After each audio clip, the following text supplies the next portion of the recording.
Begin here with the ongoing violence in Sudan. A 72-hour ceasefire was declared by one side of the nation's warring faction to coincide with the Muslim holiday of Eid al-Fitr.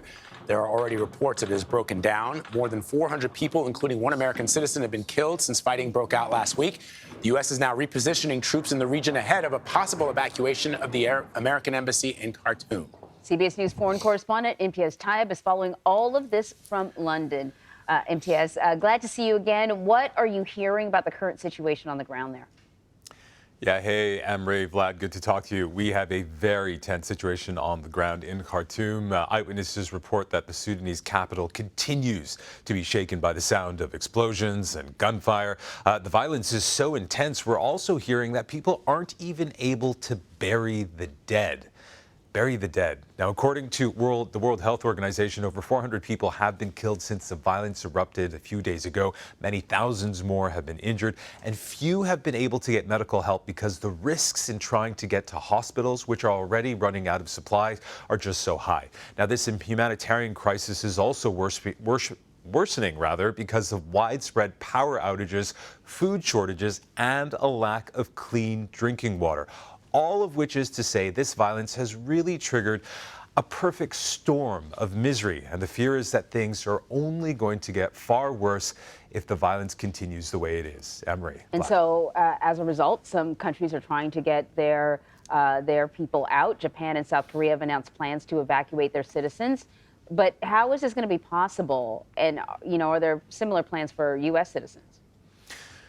Yeah, it's very difficult and extremely dangerous. At the moment, there are no immediate plans to evacuate U.S. citizens or embassy staff. However, at a White House briefing just yesterday, National Security Council spokesperson John Kirby confirmed the Pentagon is, quote, pre-positioning some U.S. troops near to Sudan in a neighboring country, Djibouti, in case that kind of an evacuation is needed. We understand that President Biden has authorized this, but Kirby stressed that no decision has been made about whether to evacuate U.S. personnel from Sudan yet. And we have to remember, and I'm sure you remember this, Anne-Marie, Black Hawk Down, that very awful scene, later immortalized in a film in which a Black Hawk helicopter was downed trying to rescue U.S. personnel. The fear is something like that would happen again, especially considering the violence is so high, again, in Khartoum and surrounding areas all across Sudan. All right, so obviously, attempts to secure a ceasefire have not gone well. These are two groups that had worked together actually quite successfully to overthrow the previous administration. What is it going to take to get them back to the negotiating table? Yeah, I mean, Emery, in 2019, it was such an extraordinary scene on the streets of Sudan where the people took to their streets in their hundreds of thousands demanding democracy, the overthrow of 30 years of dictatorship of Omar al-Bashir. And there you have two men who emerged from the ashes, who were part of that government, part of that leadership, turned on Omar al-Bashir, joined the people, and then promised that they were going to bring them democracy, and that just hasn't happened. And now we have this fighting with groups who are loyal to the army chief, General Abdel Fattah Burhan, who is also Sudan's de facto president, and then you have those who are loyal to his rival paramilitary commander, General Mohammed Hamdan Dagalo, who is the country's de facto vice president.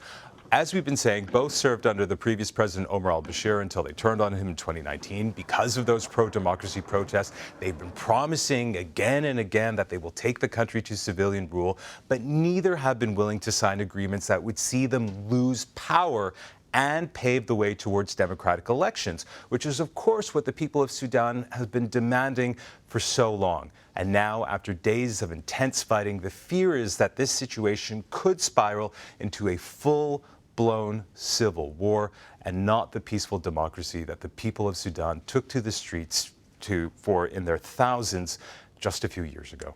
Emery. All right, Imtiaz, thank you very much.